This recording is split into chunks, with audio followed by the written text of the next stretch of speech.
अस्सलाम स्टूडेंट्स, कैसे हैं जी आप सब। अच्छा जी, लेक्चर हमारा जो लास्ट लेक्चर ईद से पहले का था उसकी अगर हम बात करें, planning and risk assessment discuss कर रहे थे हम अपने लास्ट 2 लेक्चर्स के अंदर। चैप्टर 2 को हमने डिस्कस किया, उसके क्वेश्चंस किए, देन हमने planning and risk assessment start किया था। प्लानिंग एंड रिस्क असेसमेंट के बारे में जो मेन ओवरव्यू था वो ये था कि जी आप जब भी कोई चीज़ परफॉर्म करने जा रहे हैं आप उसको प्लान करते हैं ताकि वो प्रॉपरली परफॉर्म हो सके। ऑडिट के लिए भी रिक्वायर्ड है कि जी आप इसको प्लान करें और देन परफॉर्म करें इन एन इफेक्टिव मैनर। यहाँ जो स्टैंडर्ड है ISA 300, उसका काम ही है कि वो आपको बताए कि जी आपने ऑडिट को प्लान कैसे करना है। वो कहता है कि जी ऑडिटर अपना ऑडिट इस तरीके से प्लान करे कि वो इफेक्टिवली परफॉर्म कर सके उसको। Planning and risk assessment chapter का नाम क्यों रखा गया है? तो जी प्लान करने से पहले आपको अगर एसोसिएटेड रिस्क का पता होगा तो आप प्रॉपर प्लान कर सकेंगे। ठीक है जी। जैसे मिसाल के तौर पे आप एज्यूम करते हैं कि जी हमने यहाँ कॉलेज से निकलना है और आज जाकर 1-2 ऑर्गेनाइजेशंस में अपनी हायरिंग करवा लेनी है। लाइक हमने फर्म सेलेक्ट करनी है और जाकर फर्म में बैठ जाना है। अब एसोसिएटेड रिस्क क्या है कि पता नहीं वो रखते हैं कि नहीं। अगर आपको उसका रिस्क पता हो कि जी इंटरव्यू क्वेश्चंस क्या होंगे तो फिर आप उस हिसाब से प्लान करके जाओगे। अगर पता ही नहीं है कि भाई इंटरव्यू क्वेश्चंस किस तरह के होंगे या रिस्क क्या है, वो क्या क्या चीज़ें पूछ सकते हैं, तो आप उसको प्लान ही नहीं कर रहे होगे। फिर जब परफॉर्म करने की बारी आएगी वहाँ पर परफॉर्मेंस उतनी अप्रोप्रिएट नहीं होगी। हाँ, अलबत्ता अगर आप रिस्क को छोड़ दें यहाँ पे और एज्यूम करें जी आपने सिर्फ प्लान करना था इंटरव्यू, कि जी मैंने इंटरव्यू प्लान करना है और आपको नहीं पता कि इंटरव्यू में क्या क्वेश्चन आने, आप अपनी तरफ से शीशे के सामने खड़े होकर तो अपना इंटरव्यू पूरा प्लान करके वहां गए तो उसने सवाल ही कुछ और पूछ लिए। अगर एसोसिएटेड रिस्क का पता हो तो प्लान ज़्यादा इफेक्टिवली बंदा कर सकता है। इस पूरे चैप्टर के अंदर जी हमने 5 पॉइंट्स पढ़ने हैं। वैसे तो 5th पॉइंट जो है ये बिल्कुल एंड पे जाके हम पढ़ेंगे, कोशिश करेंगे कि बिल्कुल इस सिलेबस के एंड पे जाके पढ़ रहे हो। लेकिन अगर बीच में किसी को रिक्वायर हुआ कि नहीं जी सर पहले हमने पढ़ना है तो हम इसको पहले पढ़ लेंगे। अदरवाइज मोस्ट अप्रोप्रिएट तरीका जो नॉट फॉर प्रॉफिट ऑर्गेनाइजेशन को पढ़ने का वो ये है कि हम सबसे एंड पे करें। क्यों? इस वाले फेज के अंदर लाइक स्पेसिफिकली इस टॉपिक के अंदर वो पूरा ऑडिट आपका कवर कर जाता है, पूरा ऑडिट आपका कवर कर लेता है कि जी यहाँ प्लानिंग भी है, उसकी एग्जीक्यूशन भी है और रिपोर्टिंग वगैरह सब कुछ यहाँ पे डिस्कस हो रहा होता है। अब चूंकि वो फेजेस आपने नहीं पढ़े हुए तो जब यहाँ डायरेक्टली पढ़ोगे तो उनकी समझ अप्रोप्रिएट नहीं आएगी। जी ये टॉपिक हमने स्टार्ट किया था अपने लास्ट लेक्चर में, planning and audit. Introduction to ISA 300 था कि जी इस स्पेसिफिक स्टैंडर्ड का ऑब्जेक्टिव क्या है। वो ये है कि जी that the audit will be performed in an effective manner, कि आपने जो ऑडिट परफॉर्म करना है ISA 300 कहता है कि जी इस तरीके से परफॉर्म करो कि वो इफेक्टिव हो। इफेक्टिव से मुराद क्या है जी? अब यहाँ पर इफेक्टिव से मुराद दोनों चीज़ों को ही ले रहा है, एक इफेक्टिवनेस को भी और एक एफिशिएंसी को भी, कि आप एक तो इसको अच्छे तरीके से परफॉर्म करें कि आपकी आउटपुट जो है वो क्वालिटी के ऊपर बेस्ड हो। ऐसा ना हो कि जी आपने कहा जी 3 दिन के अंदर अंदर हमने ऑडिट खत्म कर लिया, एफिशिएंसी तो बहुत दिखाई लेकिन इफेक्टिवनेस नहीं थी। या एक इफेक्टिव ऑडिट को परफॉर्म करने के बाद आपको पता चला कि जी हमने जो ऑडिट स्टार्ट किया था उसको तकरीबन हमने 1 साल का फाइनेंशियल ईयर था हमारे पास और हमने इसको परफॉर्म करते हुए 9 या 10 माह लगा दिए। रिपोर्टिंग रिक्वायरमेंट थी कि जी 2 महीने के अंदर अंदर रिपोर्ट करना है, आप इफेक्टिवनेस की तरफ गए और एफिशिएंटली काम नहीं किया। सो यहाँ पे ISA आपको कहता है कि जी आपने परफॉर्म करना ऑडिट को इफेक्टिव मैनर में।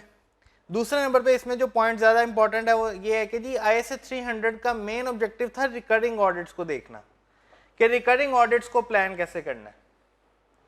अक्सर ऐसा होता है कि आपके पास एक नया क्लाइंट आया, वहां पर ISA 300 एप्लीकेबल जरूर होगा कि इफेक्टिवली कैसे परफॉर्म किया जाए, बट यहाँ पर मेन कंसिडरेशन जो इस स्टैंडर्ड की अपनी है वो ये है कि जी आप रिकरिंग ऑडिट है, पिछले साल पहले इसका ऑडिट कर चुके हो तो अब इस तरीके से प्लान कर लो। ठीक है जी। अच्छा जी, फिर उसके बाद इनिशियल ऑडिट एंगेजमेंट्स में आप इसके अंदर डेफिनेटली कुछ एडिशनल कंसिडरेशंस होती हैं जो यहाँ पर नहीं लिखी हुई, वो किसी और स्टैंडर्ड में। वो कौन सा स्टैंडर्ड है वो आगे चल के भी हम देख लेंगे। लाइक ज़रूरी नहीं कि इसी लेक्चर में देख रहे हो, लेकिन इस बुक के अंदर या स्टडी टेक्स्ट के अंदर या इस कोर्स के अंदर हम लाजमी देख रहे होंगे। प्लानिंग के बेनिफिट्स क्या हैं, इसको मैंने बेटा कहा था कि स्टार कर लेना क्यों? ये लाजमी तौर पे पूछा जाता है, या अगर पूछा जाए तो आपने यही बुलेट पॉइंट्स लिखने हैं। 4 से 5 मार्क्स का आपको बड़ा इजी यहाँ पर पूछ लिया जाता है, क्वेश्चन आ जाता है, और ये 5 मार्क्स आपको बिल्कुल इजीली मिल सकते हैं। क्यों किया जाए जी ऑडिट को प्लान? उसमें सबसे पहले आता है कि जी प्रॉपर अटेंशन आप डिवोट कर सकें उन इंपॉर्टेंट एरियाज में जहां पर जरूरत है। फिर उसके बाद अगर कोई पोटेंशियल प्रॉब्लम है तो उसको टाइमली बेसिस पे रिजॉल्व किया जा सकता है, प्लानिंग का ये बेनिफिट है। देन ऑर्गेनाइज और मैनेज करना ऑडिट असाइनमेंट को थोड़ा आसान हो जाता है in an effective and efficient manner.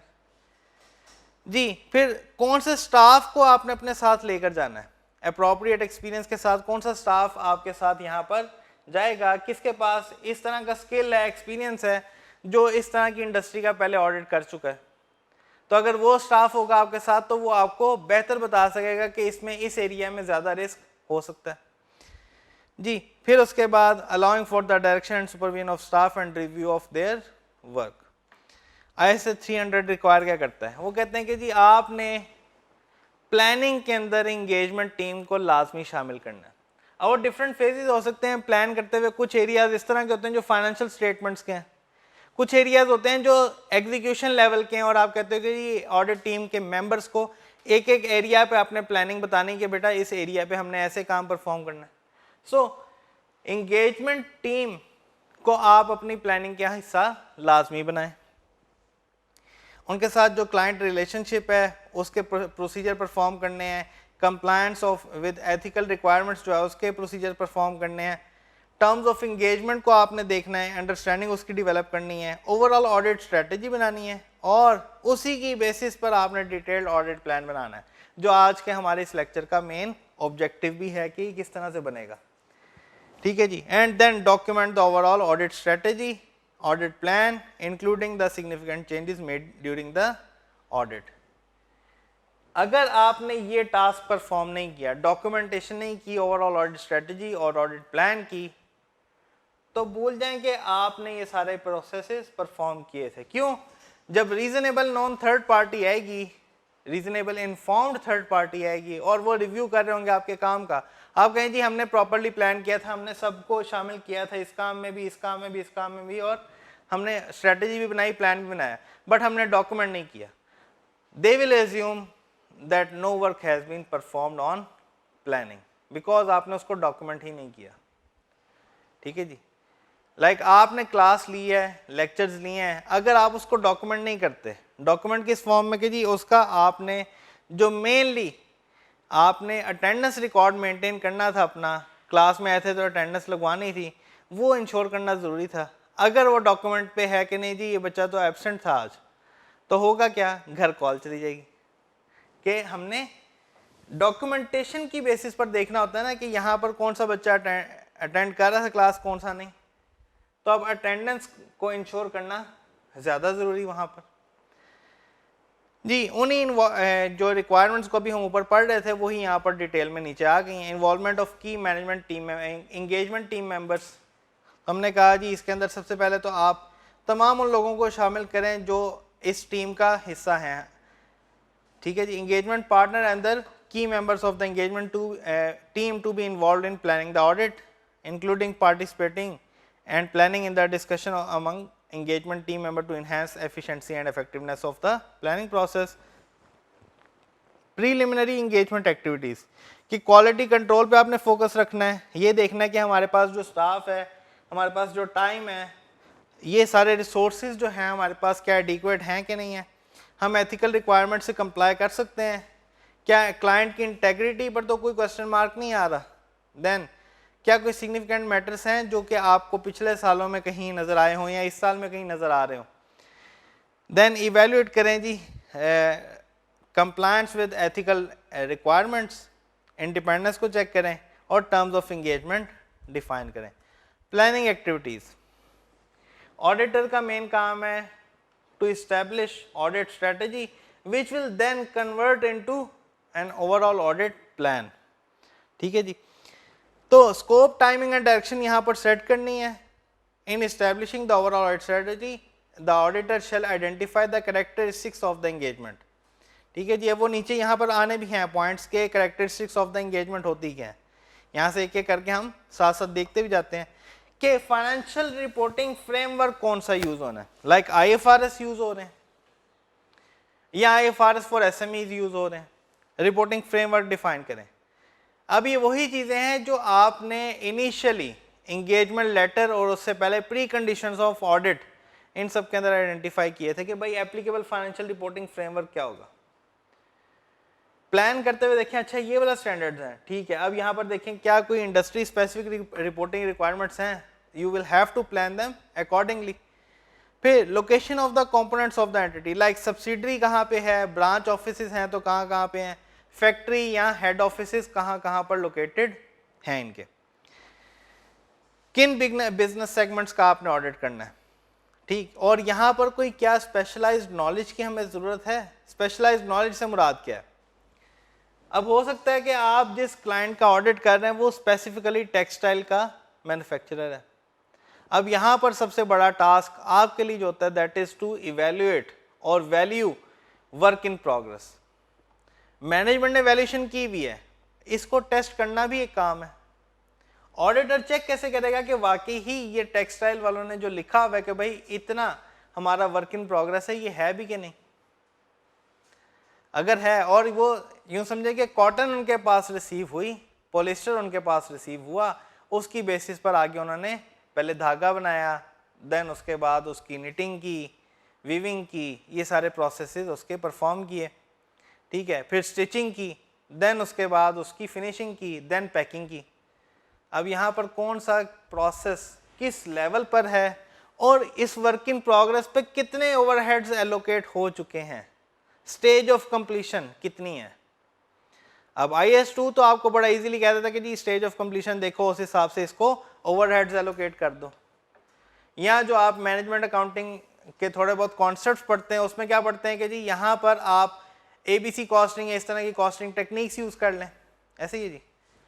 अब ये एलोकेशन करनी कैसे है, स्टेज ऑफ कंप्लीशन का पता होगा तो करेंगे ना, ठीक है। फिर उसके बाद वहां पर उसको वैल्यू करने के बाद आपने इंश्योर करना है कि वैल्यू अप्रोप्रिएट भी है कि नहीं। तो स्पेशलाइज्ड नॉलेज तो रिक्वायर्ड है। अब क्या हमारे पास इस तरह की कोई इंफॉर्मेशन है या नहीं है, क्या हमारे पास स्पेशलाइज्ड नॉलेज है यहाँ का कि नहीं, या अगर नहीं है तो फिर एटलीस्ट उसको एक्वायर करें। रिपोर्टिंग करेंसी क्या होगी। अब पाकिस्तान में रहते हुए अगर कोई कह दे कि जी मैंने तो जापानीज येन में या कैनेडियन डॉलर्स में रिपोर्टिंग करनी है, US डॉलर्स में रिपोर्टिंग करनी है, ठीक है, तो सऊदी रियाल के अंदर करनी है। अब यहाँ पर आपके लिए प्रॉब्लम सबसे बड़ी क्या है कि जी हम रिपोर्टिंग को किस तरीके से करेंगे प्रॉपर, ठीक है। क्यों, फंक्शनल करेंसी तो उसकी शायद थी सिर्फ PKR जिसमें फंक्शन कर रही थी, organisation was working in Pakistani environment. और पाकिस्तान में ऐसा तो नहीं होता ना कि आप किसी डिपार्टमेंटल स्टोर गए हैं तो वहाँ जाके उसको जापानीज येन दो या सऊदी रियाल दो तो आगे से कहे ठीक है जी एक्सेप्ट हो गए हैं यहाँ पे। तो यहाँ पर रिपोर्टिंग करेंसी आपने देखनी, रिपोर्टिंग करेंसी क्या है। अगर फंक्शनल करेंसी से डिफरेंट है तो डेफिनेटली यहाँ पर फिर आपके लिए कुछ मसाइल भी शुरू होंगे। तो रिपोर्टिंग करेंसी कौन सी यूज हो रही है, और अगर करेंसी ट्रांसलेशन कोई रिक्वायर्ड है तो वो भी आपने चेक करनी है जी। Need for statutory audit of stand alone financial statements. देखें जो आपकी नॉर्मल फाइनेंशियल स्टेटमेंट्स बनती हैं, एक आपने बना ली ABC लिमिटेड। ABC लिमिटेड आपने एक कंपनी बनाई,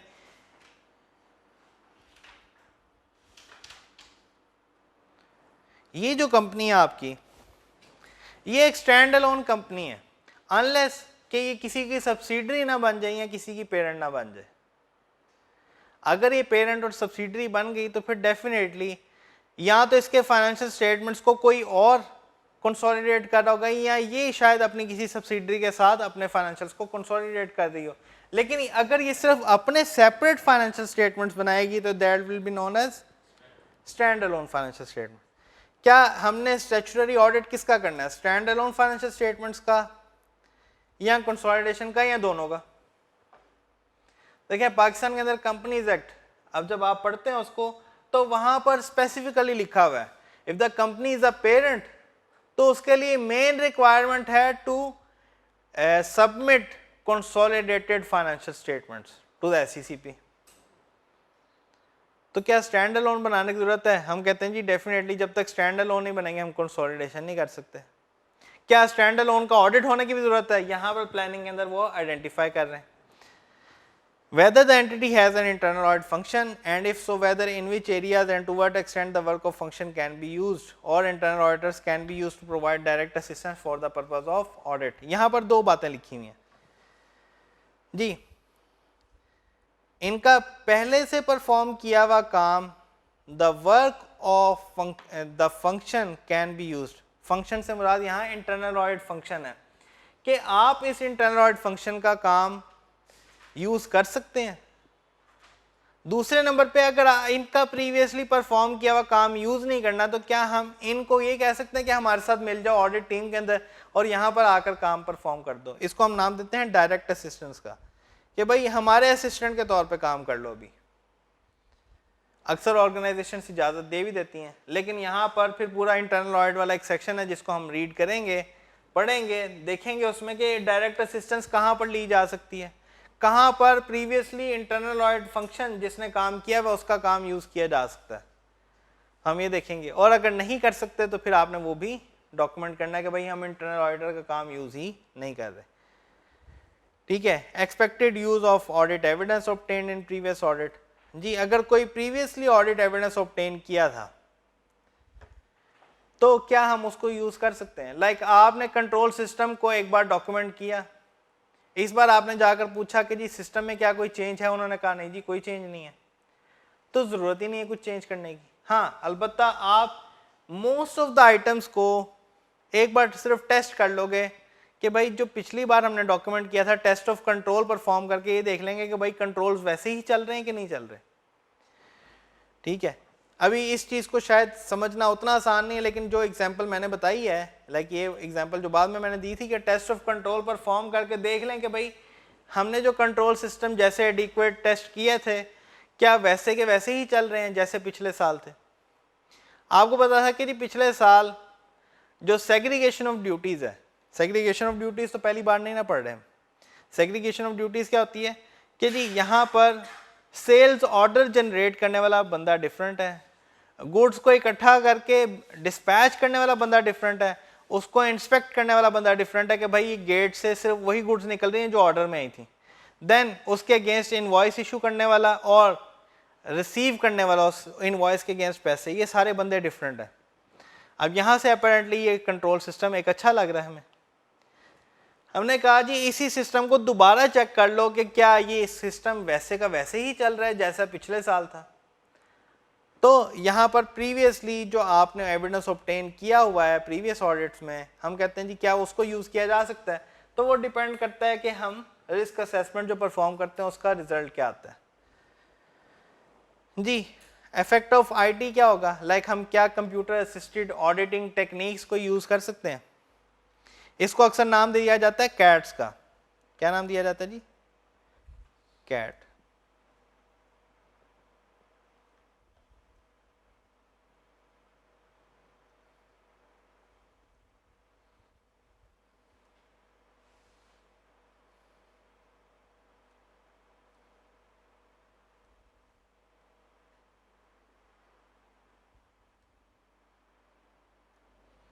cats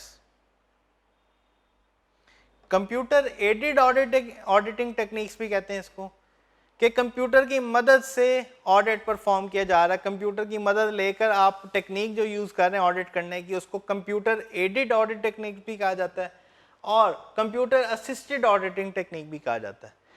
so it depends on you कि आप इसको क्या नाम देना चाहते हैं। दोनों नाम अप्रोप्रिएट है। खाली कैट्स भी लिखोगे तो समझ आ जाएगी सबको। क्लियर है जी? क्या आप उसका कोई यूज करने जा रहे हैं? अगर है ऐसा तो फिर यहाँ पर आपने वो चेक करना है कि भाई हम इसको क्या यूज कर सकते हैं, क्या कैट्स का यूज किया जा सकता है, क्योंकि डेफिनेटली ये वहीं पर यूज होंगे जहां पर क्लाइंट का सिस्टम जो है वो भी इस तरह का हो कि सपोर्ट करे आपकी ऑडिटिंग टेक्निक को।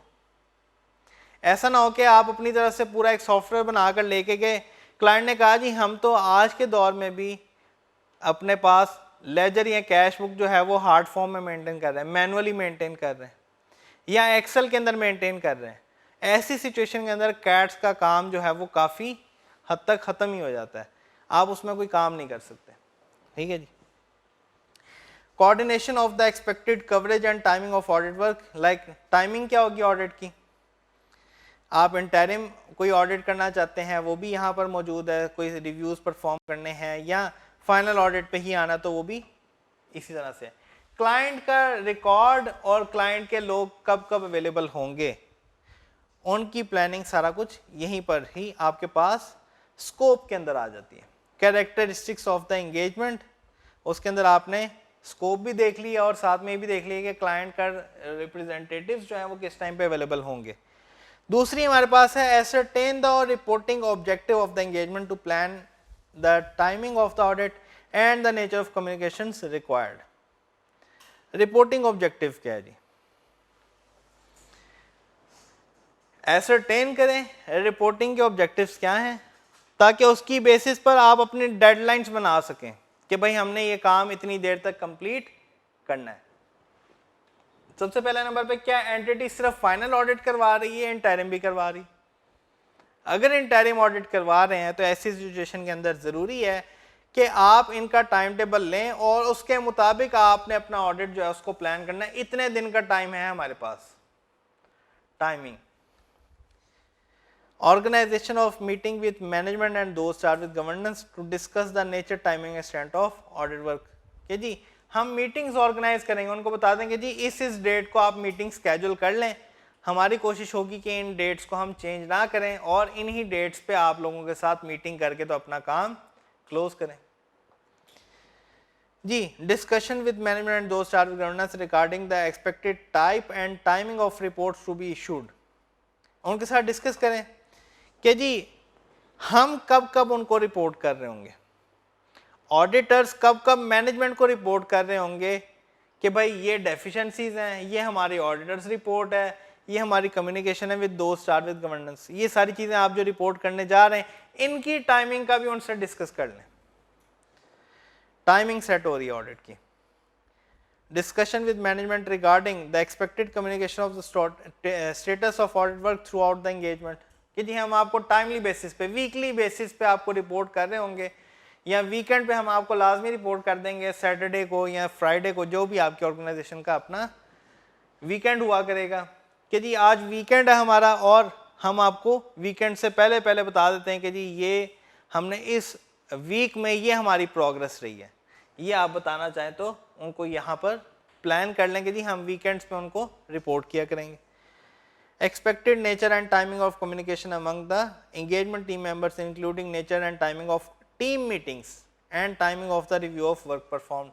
अब यहाँ पर ऑडिट फर्म अपनी मीटिंग्स की बात कर रही है कि भाई हमारी मीटिंग्स का टाइम क्या होगा, हम 3 हफ्ते बाद मिलेंगे, 2 हफ्ते बाद मिलेंगे, बताएंगे कि जी आज तक ये टास्क परफॉर्म हो गए हैं, मजीद ये टास्क परफॉर्म होने वाले हैं। इंपॉर्टेंट फैक्टर्स देख लें which will determine the focus of the audit team's effort, like materiality क्या होगी, ये important factors भी हम ऊपर यहाँ पर देख लेते हैं। यहाँ पर लिखा हुआ है consider the fact that in the auditor's professional judgment are significant in directing the engagement team efforts। जी यहाँ पर आप engagement, ये सारी थी आपकी strategy, ये 5 आइटम्स, नीचे सारा आप कुछ प्लान देख रहे हैं। ठीक है जी। Consider the facts that in professional judgment are significant in directing the engagement team's efforts। Materiality क्या होगी, हाई रिस्क एरियाज कौन से हैं, impact of assessed risk of material misstatement at the overall financial statement on direction supervision and review, कि जी इसकी वजह से ये एक रिस्क हमें नज़र आया है, इसकी वजह से हमारा टाइम शायद ज़्यादा लगे, किसका जी, सीनियर मैनेजर का, डायरेक्टर का या पार्टनर का, इतना टाइम लग रहा है जी। और टाइम लगने की रीज़न क्या है कि जी यहाँ पर ये डेफर टैक्स है, ये जूनियर टीम मेंबर नहीं कर सकता परफॉर्म। ठीक है, इसमें उसको ज़्यादा अप्रोप्रिएट नॉलेज चाहिए रिपोर्टिंग का। ठीक है जी। ऑडिट अप्रोच क्या है, क्या एंटिटी इंटरनल कंट्रोल्स पर रिलाय कर रही है कि नहीं कर रही जी। क्वेश्चनिंग माइंड और प्रोफेशनल स्केप्टिसिज्म पर एम्फेसाइज करना टीम को आप ऐसे ही इंपॉर्टेंट फैक्टर कह रहे हैं कि जी प्रोफेशनल स्केप्टिसिज्म पर फोकस लाजमी करना है, ठीक है जी। और ट्रांजैक्शंस का वॉल्यूम क्या है और क्या हम इंटरनल कंट्रोल्स पर रिलाय कर सकते हैं कि नहीं, ये सारी चीज़ें हम यहाँ पर देख रहे होंगे। Nature, timing and extent of resources needed to perform the engagement, इसकी बेसिस पर ही डिसाइड हो रहे होते हैं जी। Selection of engagement team and assignment of the audit work to the team member including the assignment of appropriately experienced team members to areas where there may be a risk of material misstatement. आप उन areas पे लोगों को ज़्यादा depute करें या लोगों का फोकस उन एरियाज पे ज़्यादा करवाएं जहां पर रिस्क ऑफ मटेरियल मिसस्टेटमेंट भी हायर है। कोई क्वेश्चन हो जी यहाँ तक?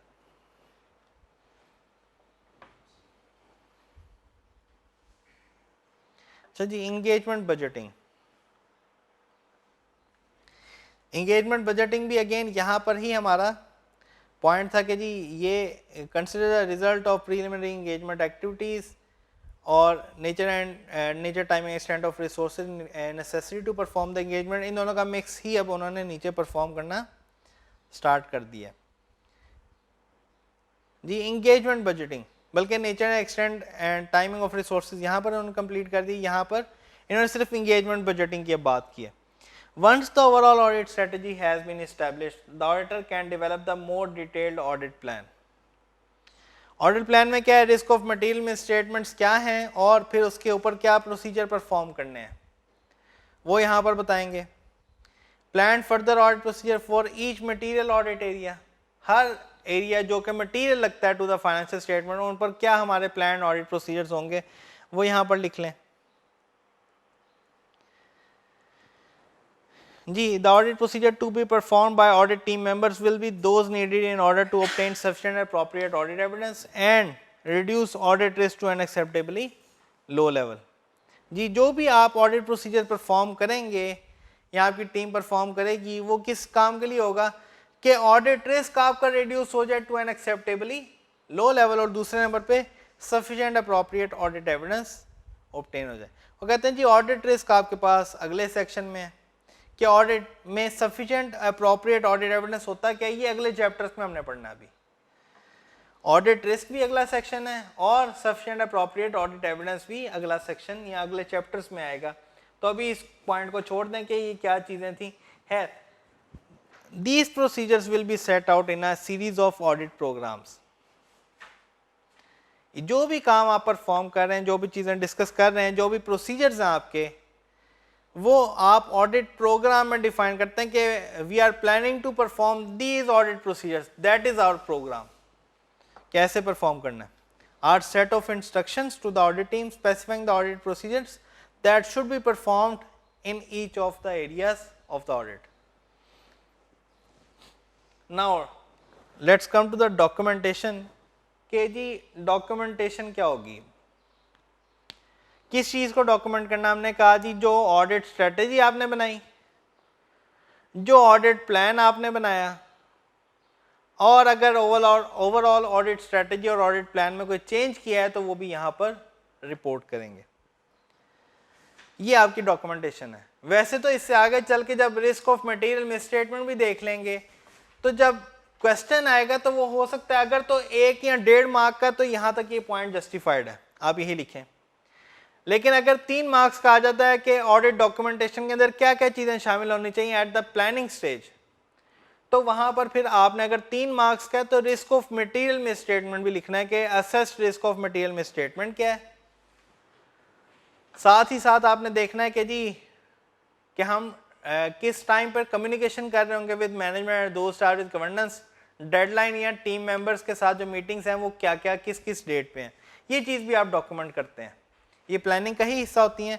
ऑडिट डॉक्यूमेंटेशन के अंदर मेनली जो ओवरऑल ऑडिट स्ट्रेटेजी और ऑडिट प्लान है वो आपने यहाँ पर लिखना है। लेकिन इन केस अगर मार्क्स ज़्यादा हैं और ये पॉइंट आपको लगता है कि जस्टिफाई नहीं कर पाएगा 4-5 मार्क्स को, तो फिर आपने इनमें से एक एक पॉइंट को खोल खोल के बयान करना है कि ओवरऑल ऑडिट स्ट्रेटेजी में हम डिफाइन करेंगे कि प्लानिंग किस टाइम पे होगी।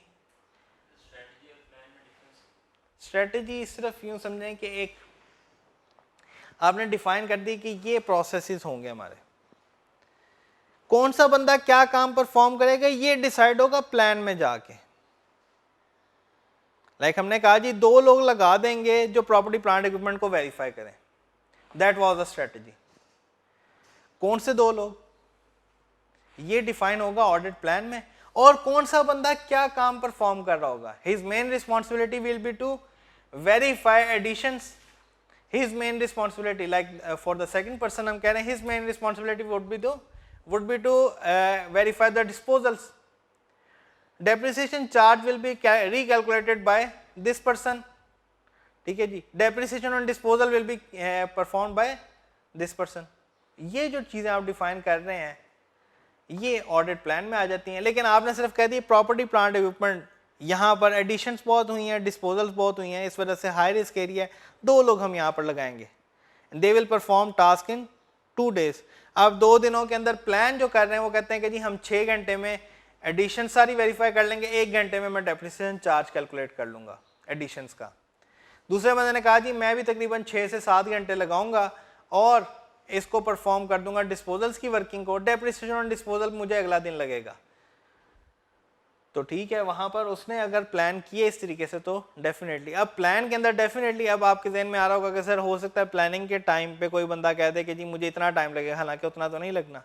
तो डेफिनेटली यहाँ पर मैनेजर्स जो हैं वो इसी चीज़ को देख रहे होते हैं कि कोई बंदा मोर देन रिक्वायर्ड टाइम तो नहीं लगा रहा। ठीक है, interim audit and final audit.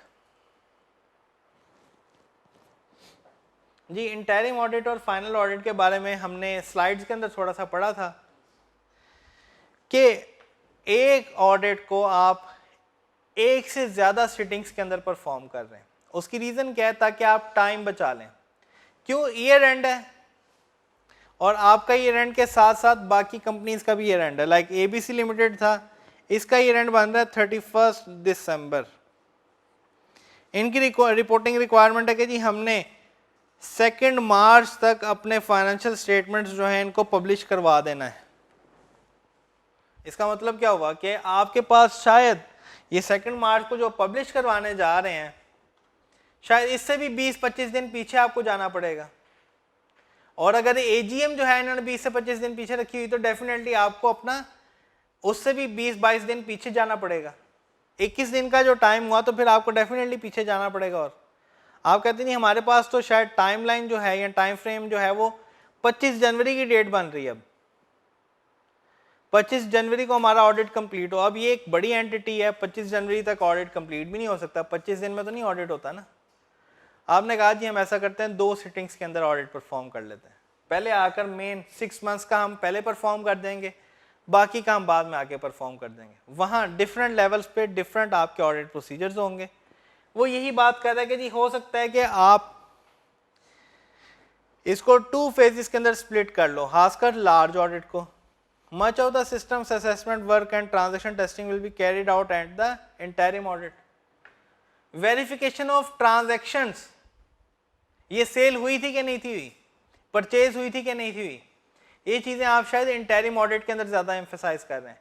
लेकिन फाइनल ऑडिट पे आपका फोकस होगा टुवर्ड्स बैलेंस शीट कि जी क्या ये बैलेंस वाकई एग्जिस्ट करता है कि नहीं करता। ये चीजें आगे चल के भी हमने पढ़नी है। तो with the balance of the work and testing of statement of financial position items taking place at the final audit shortly after the year and. Benefits क्या है, रिसोर्सेज की प्लानिंग थोड़ी फ्लेक्सिबल हो जाती है। ठीक है जी, बिजी सेशन के दौरान या बिजी सीजन के दौरान आपका जो सीनियर स्टाफ है वो थोड़ा अवेलेबल हो जाता है। ऐसा नहीं होता कि जी बिल्कुल भी अवेलेबिलिटी नहीं है। सिग्निफिकेंट मैटर्स हों कोई तो वो अर्लियर आइडेंटिफाई हो जाते हैं। ऑडिटेड अकाउंट्स जल्दी मिल सकते हैं शेयर होल्डर्स को और अदर यूजर्स को। ऑडिट एफिशिएंसी बढ़ जाती है।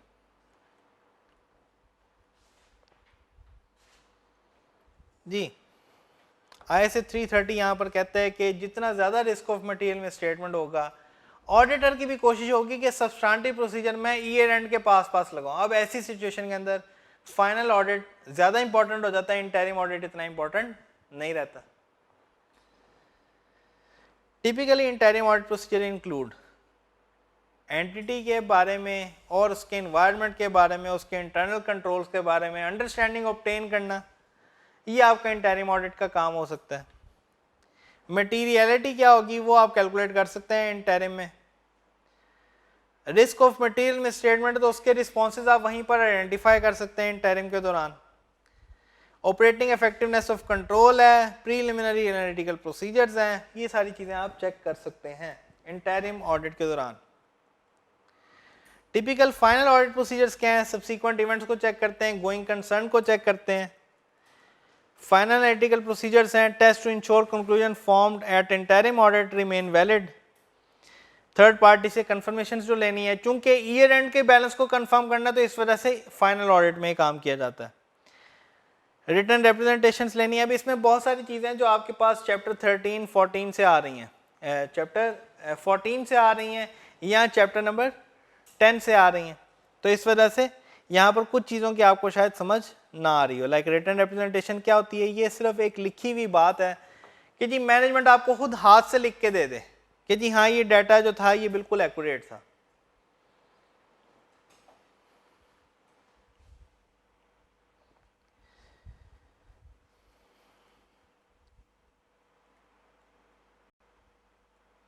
इन केस अगर एडिशनल कंसिडरेशंस की बात आ जाती है, इनिशियल ऑडिट आप परफॉर्म कर रहे हैं, एक एंटिटी का पहली मर्तबा ऑडिट कर रहे हैं, तो उस केस में आपने प्रीडिसेसर ऑडिटर से भी कांटेक्ट करना है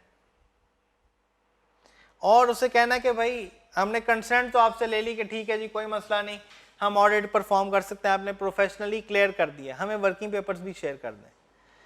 ये आप उनसे चाहें तो मांग सकते हैं कि जी आप पिछले साल के वर्किंग पेपर्स दिखा दें।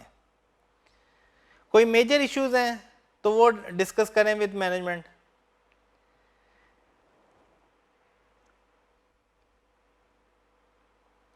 फिर उसके बाद आपके पास मेन इंपॉर्टेंट टास्क आ जाता है to obtain sufficient and appropriate audit evidence regarding opening balances because the auditor has not performed previously the audit of financial statements of this entity। अब इस तरह की सिचुएशन के अंदर बहुत ज़रूरी हो जाता है कि जी आप ओपनिंग बैलेंसेस को तो वेरीफाई करें। अब ओपनिंग बैलेंसेस को वेरीफाई करने के लिए डेफिनेटली आपको यहाँ पर थोड़ा तरद्दुद भी करना पड़ेगा, थोड़ी मेहनत करनी पड़ेगी, कोशिश करनी पड़ेगी। Other procedures can required by the firm system of quality control for initial audit engagements। जी फर्म का अपना सिस्टम ऑफ क्वालिटी कंट्रोल क्या रिक्वायर करता है, ये सारी चीज़ें आपने देखनी है कि ये प्रोसीजर्स रिक्वायर कर रहे थे, हमने क्या परफॉर्म किए कि नहीं, कि किसी सीनियर मेंबर को, सीनियर इंडिविजुअल को आपकी ऑडिट स्ट्रेटजी और ऑडिट प्लान दिखा दिया जाए ताकि अगर उसमें कोई चीज़ मिसिंग है तो वो इस चीज़ को भी कंसिडर कर लें।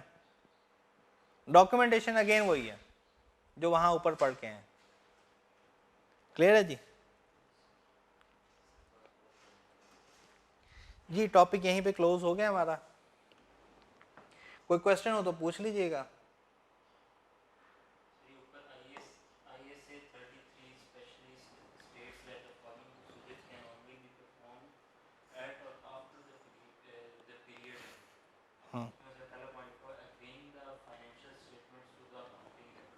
अकाउंटिंग रिकॉर्ड क्या होता है जी? हम कहते हैं जर्नल, लेजर, ट्रायल बैलेंस। ये जो फाइनेंशियल स्टेटमेंट्स बनती हैं तो चौथा फेज है ना, पहले जर्नल एंट्री पास होती है, फिर उसके बाद लेजर्स बनते हैं, देन ट्रायल बैलेंस। क्या ये जो फाइनेंशियल स्टेटमेंट बनी है ये उन तीनों चीज़ों से मैच भी करती है कि नहीं? ट्रायल बैलेंस का टोटल जर्नल लेजर के टोटल से मैच होना चाहिए। तो क्या हो रहा है कि नहीं? अगर हो रहा है तो फाइनेंशियल स्टेटमेंट्स के अंदर जो रिसीवेबल की फिगर आ रही है क्या ट्रायल बैलेंस में भी वही रिपोर्ट हो रही है कि नहीं? एग्री करना है आपने।